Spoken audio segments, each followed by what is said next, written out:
Esmeralda, mina armastan sind alati ja sina nagu iga naine tahad oma noorust pikendada. Aga anna andeks.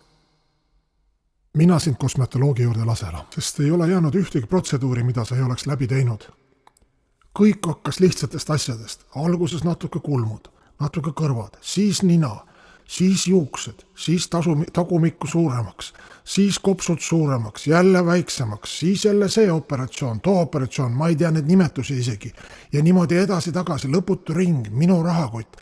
Ma ei jõua ja nüüd panid jälle uuesti uute operatsioonid ennast kirja. Ja nii sa istud mu vastas ja küsid, kas ma sulle meeldin ikka, kas ma ikka sind armastan, just pärast seda, kui sa oled just uue näopuhastuse protseduurid tulnud jälle. Ei, Esmeralda, ma armastan sind ikka sellises, nagu sa oled, hoolimata su näost. Mina sinu asemel seda nägu ei puhastaks elama elu lõpuni ausalt. Kui ma sinu nägu vaatan, siis ma saan aru, et isegi nagu suvilas me kartulit panime maasse, aga maa peab ka puhkama, täpselt samamoodi see näonahk, aga ma ei pea sind silmas. Ära solvu kallike. Ja sa küsid mu käest, kas ma armastan sind? Jah, armastan sind kogu südamest, sest ma kunagi abiellusin mitte sinu huultega, mitte sinu tehtud rindadega, tagumikuga, juuste ja kõrvade ja kulmude ja ripsmetega, vaid selle Esmeralda musukesega. Vot nii.